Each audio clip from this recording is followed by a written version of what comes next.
ஜெய ஜெய சங்கர ஹரஹர சங்கர மகா பெரியவா சரணம். அனைவருக்குமே வணக்கம். இந்த ஒரு பரசுராம மந்திரத்தை நாம் மகாவிஷ்ணுவையோ பெருமாளையோ நினைத்து கொண்டு நாம் நமது வீட்டில் 21 நாட்கள் கூறி வர வேண்டுமாம். அதாவது ஒரு நாளைக்கு நாம் 108 முறைகள் இந்த ஒரு மந்திரத்தை நாம் கூறி வர வேண்டுமாம். அப்படி நீங்கள் 108 முறைகள் கூறும் பொழுது மகாவிஷ்ணுவை அல்லது பெருமாளை நீங்கள் மனதார நினைத்து கொண்டு உங்களுடைய கோரிக்கைகள், முக்கியமாக வீடு வாங்க வேண்டும், சொத்து சுகம் சேர்க்க வேண்டும், நிலம் வாங்க வேண்டும், தொழிலானது தொடங்க வேண்டும், இருக்கின்ற தொழிலில் நல்ல ஒரு லாபம் பெருக வேண்டும் என்பது போல் உங்களுடைய ஆசைகள், நீங்கள் உங்களுடைய வேண்டுதலானது இருந்தது என்றால் கட்டாயம் நீங்கள் இந்த பரசுராம மந்திரத்தை கூறுவதனால் நீங்கள் நினைத்த காரியம், நீங்கள் நினைத்த அந்த வேண்டுதலானது உங்களுக்கு கை கொடுமாம். அவ்வளவு சக்தி இந்த ஒரு மந்திரத்துக்கு இருக்கின்றது. முதலில் நாம் இந்த ஒரு மந்திரத்தை அருகில் இருக்கக்கூடிய பெருமாள் கோவிலுக்கு சென்று இந்த ஒரு வழிபாட்டை செய்துவிட்டு அதற்கப்புறமாக தினசரி நாம் வீட்டிற்கு வந்து இந்த ஒரு மந்திரத்தை கூற தொடங்கலாமாம். 21 நாளைக்கு நாம் இப்படி செய்து வந்தோம் என்றால் 21 நாளைக்கு அடுத்து இருக்கின்ற அந்த 7 நாட்களில் நீங்கள் நினைத்த அந்த ஒரு காரியமானது உங்களுக்கு கைகூடும் அளவிற்கு உங்களை வந்து சேர்ந்து அடைந்து விடுமாம். அவ்வளவு சக்தி இந்த ஒரு பரிகாரத்திற்கு இருக்கின்றது. இதனை காஞ்சி மகான் மகா பிரிவா அவரிடம் பக்தரிடம் கூறும் பொழுது உங்களுக்கு வீடு, நிலம், சொத்து சுகம் சேர்க்க வேண்டும் அல்லது தொழில் தொடங்க போகிறீர்கள், இருக்கின்ற தொழிலிலும் உங்களுக்கு அதிக அளவில் லாபத்தை ஈட்டி கொடுக்க வேண்டும் என்றால் இந்த பரசுராம மந்திரத்தை மட்டும் நீங்கள் மகாவிஷ்ணுவையும் பெருமாளையும் நினைத்து கொண்டு பெருமாள் கோவிலில் வைத்து இப்படி நீங்கள் கூறிவிட்டு அதற்கப்புறமாக உங்களுடைய வீட்டில் அதற்கப்புறம் 21 நாட்கள் நீங்கள் கூறி வாருங்கள். உங்களுக்கு இருக்கின்ற எல்லாவித கஷ்டங்களுமே தீர்ந்துவிடும் என்பது போல காஞ்சி மகான் கூறியிருக்கிறாராம். எனவே தவறாமல் நீங்களும் இந்த ஒரு செயலை செய்யுங்கள். இந்த ஒரு மந்திரத்தை நாம் எப்படி கூற வேண்டும் என்று காண்பதற்கு முன்பாக மறக்காமல் நமது சேனலுக்கு நீங்கள் புதிய பார்வையாளராக இருந்தீர்கள் என்றால் மறக்காமல் நமது சேனலை சப்ஸ்கிரைப் பண்ணி வைத்துக் கொள்ளுங்கள். அப்பொழுதுதான் நாம் தொடர்ந்து பதிவிடுகின்ற வீடியோக்கள் அனைத்துமே தொடர்ந்து உங்களுக்கு நோட்டிபிகேஷனாக வந்து கொண்டே இருக்கும். முதலாவதாக நாம் அருகில் இருக்கக்கூடிய பெருமாள் கோவிலுக்கு செல்ல வேண்டும். அப்படி நாம் பெருமாள் கோவிலுக்கு செல்லும் பொழுது துளசி மாலை இருக்குல்லவா, அந்த துளசி மாலையை, அந்த துளசி இலைகளை மாலை போல் நாம் நமது வீட்டு பூஜை அறையில் செய்து அதனை கொண்டு போய் நாம் பெருமாளுக்கு சாற்ற வேண்டும். அப்படி சாற்றிவிட்டு பெருமாளை எல்லாம் வணங்கிவிட்டு நீங்கள் பெருமாள் கோவிலில் தெற்கு திசை நோக்கி அமர்ந்து கொள்ள வேண்டும். பெருமாள் கோவிலில் தெற்கு திசை நோக்கி நீங்கள் அமர்ந்து கொண்டு இந்த ஒரு மந்திரத்தை நீங்கள் கூற வேண்டும். முதலில் பெருமாள் கோவிலில் வைத்து நாம் 108 முறைகள் கூற வேண்டும். அப்படி பெருமாள் கோவிலில் வைத்து நாம் 108 முறைகள் கூறிவிட்டு அதற்கப்புறமாக பெருமாள் கோவிலில் கொடுக்கின்ற அந்த துளசி இலைகளை வாங்கி கொண்டு வந்து நாம் நமது வீட்டில் வைத்து விட வேண்டும். நீங்கள் பெருமாள் கோவிலில் கூறியது மட்டுமல்லாமல் அதற்கப்புறமாக அடுத்த நாளில் இருந்து உங்களுடைய வீட்டில் நீங்கள் 21 நாட்கள் தொடர்ச்சியாக கூற வேண்டும். இந்த 21 நாட்களும் ஒரு நாள் கூட நடுவில் நீங்கள் கேப் விடாமல் கூற வேண்டும். ஒரு நாள் இந்த ஒரு மந்திரத்தை நீங்கள் கூறாமல் விட்டீர்கள் என்றால் இதனுடைய பலனானது உங்களுக்கு கிடைக்காமல் போய்விடும். மீண்டும் நீங்கள் பெருமாள் கோவிலுக்கு சென்று தெற்கு திசை நோக்கி அமர்ந்து அதற்கப்புறமாக கூறி மீண்டும் உங்களுடைய வீட்டிற்கு வந்து நீங்கள் 21 நாட்கள் தொடர்ச்சியாக இந்த ஒரு மந்திரத்தை கூற வேண்டும்.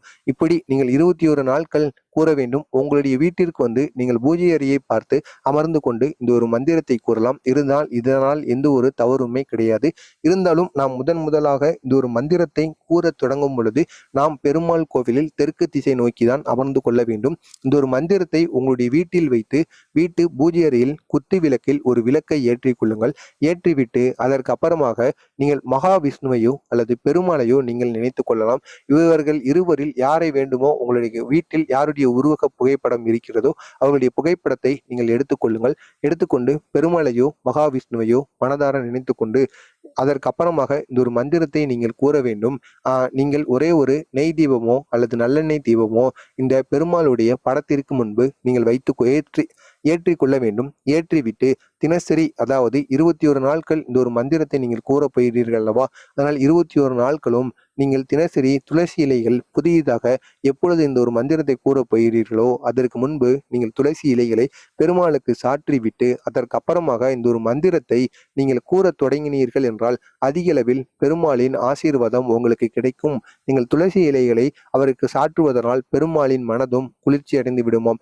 ஏனென்றால் துளசி இலைகள் என்றாலே பெருமாளுக்கு அவ்வளவு விருப்பமாம். அதே மாதிரி இந்த ஒரு மந்திரங்களை நீங்கள் 108 முறைகள் கூறிவிட்டு ஒரு நாளைக்கு இன்று காலையில் நீங்கள் கூறுகிறீர்கள் என்றால் இந்த ஒரு மந்திரத்தை நீங்கள் 108 முறைகள் கூறிவிட்டு நீங்கள் பெருமாளுக்கு படைத்த அந்த துளசி இலைகளை நீங்களும் உங்களுடைய வீட்டில் இருப்பவர்களும் இந்த ஒரு துளசி இலைகளை சாப்பிட்டு உண்டு கொள்ளலாமாம். இதனால் உங்களுக்கு மிக பெரிய அளவில் நன்மைகள் தான் ஏற்படுமாம். இதனால் எந்த ஒரு கெடுதலுமே கிடையாதாம். எனவே இதனை போன்று நீங்கள் 21 நாட்கள் தொடர்ச்சியாக இந்த ஒரு பரிகாரத்தை செய்ய வேண்டும். 21 நாள் முடிந்ததுக்கு அதற்கு அப்புறமாக உங்களுடைய வீட்டில் நீங்கள் நினைத்தது அந்த ஒரு காரியமானது வீடு வாங்குவதோ அல்லது நிலம் வாங்குவதோ, புதியதாக தொழில் தொடங்குவதோ, சொத்து சுகம் ஏற்படுவதோ, சொத்து சுகத்தில் அதாவது சொத்துக்களில் இருக்கக்கூடிய பிரச்சனை தீரவோ எதுவாக இருந்தாலுமே அது அனைத்துமே நிறைவேறும். ஒரு 7 அல்லது 11 நாட்களில் இந்த 21 நாட்கள் நீங்கள் மந்திரத்தை கூறிய பிறகு அடுத்த 7 அல்லது 11 நாட்களில் இது நிறைவேறிவிடும். அப்படி நிறைவேறி விட்ட பின்பு அருகில் இருக்கக்கூடிய பெருமாள் கோவிலுக்கு சென்று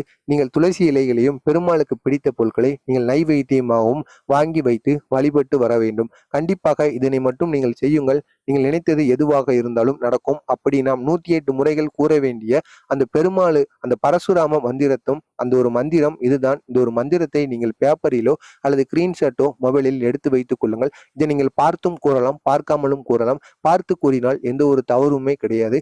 இதனை பிழைகள் அதாவது கூறும் பொழுது பிழைகள் வந்தாலும் அதனாலும் எந்த ஒரு தவறுமே கிடையாது. ஒரு மந்திரத்தை கூறும் பொழுது நீங்கள் பெருமாளை மனதார நினைத்து கொள்ள வேண்டும்.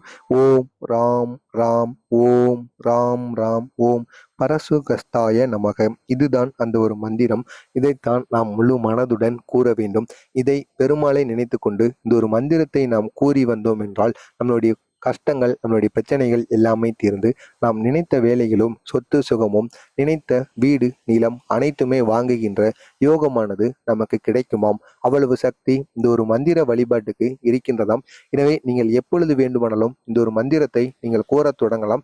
நீங்கள் பெருமாள் கோவிலுக்கு செல்கின்ற நாளானது சனிக்கிழமையாக இருந்தது என்றால் மிகவும் நல்லதாக இருக்கும். சனிக்கிழமையானது பெருமாளுக்கு மிகவும் பிடிக்கும். அந்த ஒரு நாளில் நீங்கள் இந்த ஒரு வழிபாட்டை செய்யுங்கள். கண்டிப்பாக உங்களுடைய பிரச்சனைகள், உங்களுடைய கஷ்டங்கள், உங்களுடைய கவலைகள் அனைத்துமே தீர்ந்து ஒரு நல்ல ஒரு வெற்றியை தேடி கொடுக்கும். அவ்வளவு சக்தி மிக்க இந்த ஒரு பரிகாரம் தான். இதனை நீங்களும் செய்யுங்கள். உங்களுக்கு தெரிந்த நண்பர்கள், உறவினர்கள் அனைவரையுமே இந்த ஒரு வழிபாட்டை செய்து வர சொல்லுங்கள்.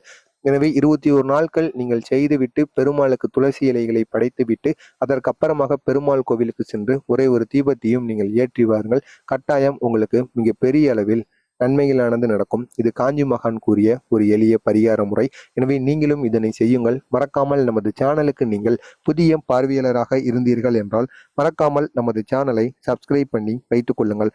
அப்பொழுதுதான் நாம் தொடர்ந்து பதிவிடுகின்ற வீடியோக்கள் அனைத்துமே தொடர்ந்து உங்களுக்கு நோட்டிபிகேஷனாக வந்து கொண்டே இருக்கும்.